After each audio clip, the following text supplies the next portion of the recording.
It's not only a remarkable introduction, but it used to be in the old days to give a lecture required a piece of chalk and a blackboard. Now it takes a village, 57 people, high technology, to give the same talk that I used to give when I was a kid. I'm so happy to be here and so happy so many of you come. I know it's Passover. I know it's the women's championship game. I know it's raining. And so it makes me feel really good that you all came. What I want to do is a lot of things today, and I think we have an hour and a half to do them in. I do want to thank some of my former students and dear friends and the publishers of my textbook, Psychology and Life and Core Concepts in Psychology, from Allen and Bacon across the town. I'm going to spend some time with them tomorrow. So thank you all for coming. Let me begin back on April 28, 2004. That's where the Lucifer effect was born.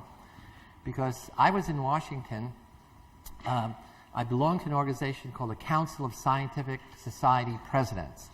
The president of every one of the 60 major scientific societies, chemistry, biology, physics, et cetera, and psychology, it's the only soft science, meets twice a year there. And I was actually elected president of that group, so I was president of the presidents. And while I was in Washington for this meeting, I turned on the television, which I rarely do, I rarely have time, and here were these horrific images on 60 Minutes. And these were the images coming out of Abu Ghraib.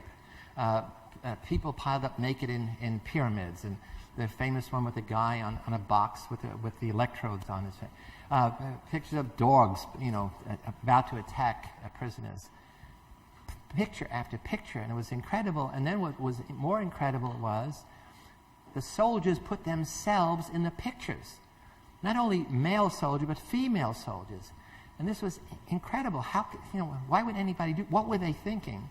The moment you're in the picture, you're automatically guilty. And then immediately after the showing, up comes the head of the Joint Chiefs of Staff, General Myers, saying, it's a few bad apples, a few rogue soldiers. We have no evidence it's systemic.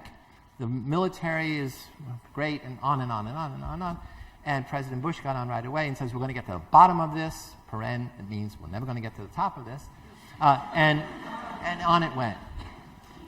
Well, what was done was really inexcusable. It was not inexplicable. And I was shocked, but I was not surprised, because I saw all of those images before. Not the pyramid, not the naked pyramid, but prisoners stripped naked, prisoners with bags over their heads, guards making prisoners engage in sexually degrading activities. Those were part of the Stanford Prison Experiment 35 years ago. And so what I knew about the Stanford Prison Experiment, which I'm going to describe in some detail today, and I do it in excruciating detail in the book, 10 chapters worth, is that I knew on August 14th, 1971, that every boy who went into that prison was a good apple, because we gave them psychological tests, et cetera, et cetera. And what the study is all about is how good people can be corrupted by a situation.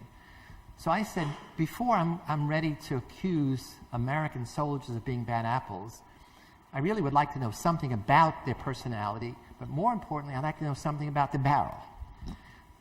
But how is I going to do that? I'm a professor, this is Baghdad, this is all this over there. And so a student of mine from introductory psych at Stanford, working for NPR, also remembered I showed those pictures in my class, tracked me down, I got on NPR, and I said, I'm countering the bad apple metaphor with the bad barrel. Well, that got stirred up. They love sound bites in the media. And one of the people who was listening was Gary Myers, who was the legal counsel for one of the soldiers, Sergeant Chip Frederick. He calls me up and says, we'd like you to be on our defense team.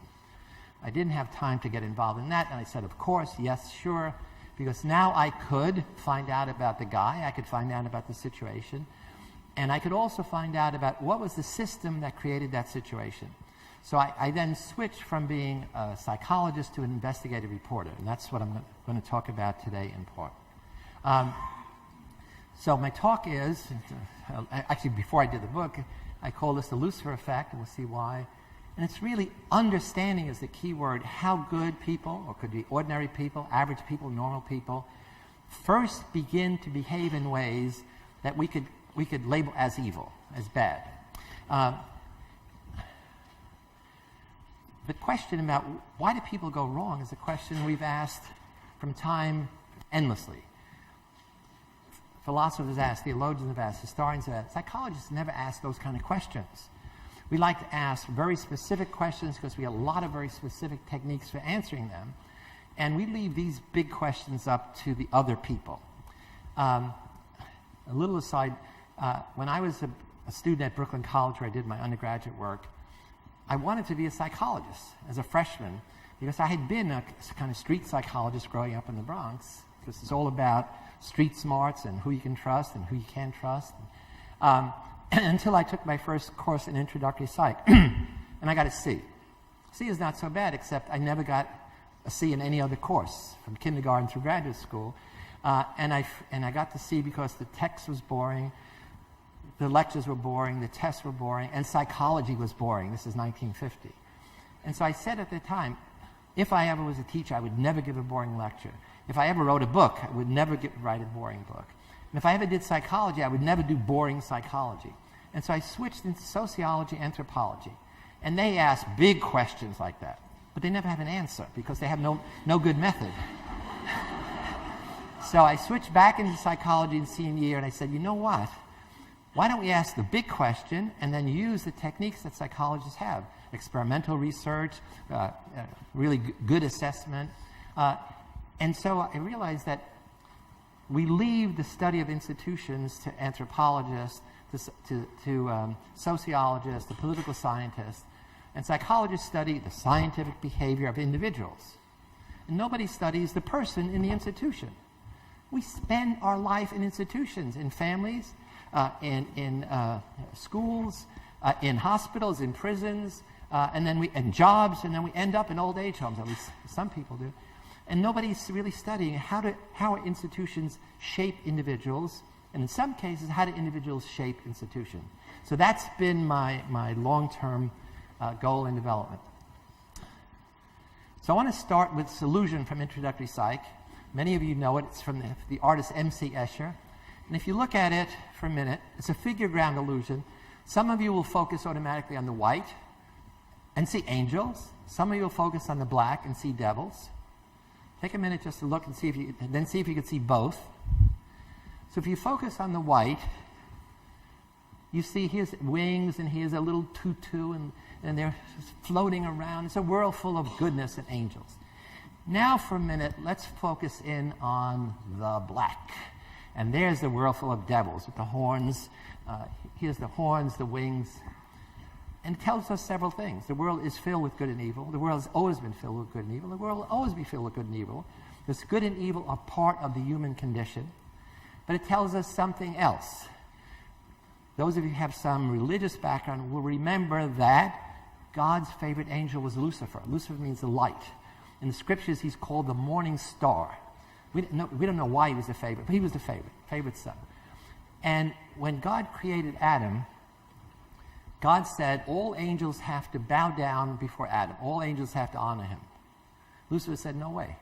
I'm prior to him, I'm an angel. He's immortal. And I refuse. And so that's the sin of pride and the sin of disobedience. And God sends Michael the archangel to battle Lucifer, and other angels agree with Lucifer. And Lucifer loses, they kick him out. And paradoxically, it was God who created hell. And of course, what did the devil do? So this is the ultimate cosmic transformation of God's favorite angel into the devil. It can't be more extreme transformation. And what does the devil do? The devil proves he was right and God was wrong. How does he do it? He shows how easy it is to corrupt Adam and Eve. You have a little snake, says, eat the apple. She eats the apple. She tells the guy, hey, I ate the apple, you eat the apple too. I don't want to go down alone. And so he is right. You should not honor Adam because he's corruptible. And so that's so part of my mission is to recover the reputation of Lucifer.